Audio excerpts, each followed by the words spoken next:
Welcome back to Learn with Chirag, guys. Today we'll be deriving the law of sines. And I'm sure most of you already know what the law of sines actually is, right? But do you know where it actually came from? If not, I'll show you. Okay, so let's first start by drawing a triangle. So we have a triangle, right? So let's label this angle A, this angle B, this angle C, right? So the side opposite from these angles are the sides for the corresponding angle. So this should be side A, and the opposite from side B, so side B. The opposite from angle C, so side C, right? Now, let's draw a height or altitude from angle C to side C, like this. So this is your height, right? And since this height is creating a perpendicular sector with side C, right? Then this should be a right angle, right? And now, since we're deriving the law of sines, it makes sense to create like sine ratios, right?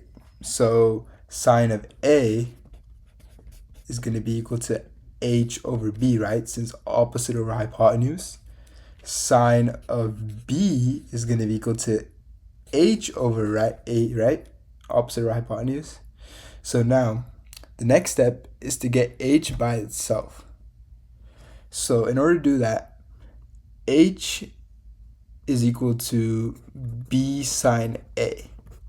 Since you multiplied b on both sides, right? And h is also equal to a sine b. Now, if you notice right here, if h is equal to b sine A, and h is also equal to a sine b, doesn't that mean that b sine A is also equal to a sine b? So we could set that equal to each other. B sine A is equal to a sine b. Now we could divide b and a on both sides to get sine A over A is equal to sine B over B, right? Now this is only one part of the law of sines. For the next part, we need to create another triangle so we could solve for C, right? So if we draw another triangle here, right? A, B, C, side A, side B, side C.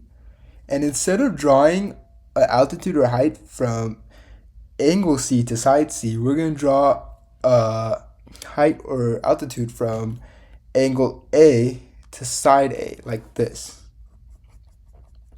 Now this is also a perpendicular sector, right? So it creates a right angle right here, right? And this is also the height. Now we can create another ratio with the angle C. So sine of C is equal to h over b, right? Sine of C is equal to h over b, and sine of b is equal to h over c. And now, similar to this process, just solve for h. So h is equal to b sine c, and h is equal to c sine b, right?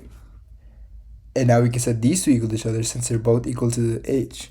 So b sine c is equal to c sine b.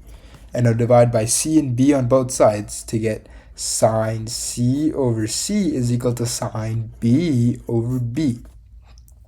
Now, if you notice right here, if sine A over A is equal to sine B over B, and sine C over C is equal to sine B over B, these are both equal to sine B over B, meaning that sine A over A is equal to sine B over B, and that's also equal to sine C over C.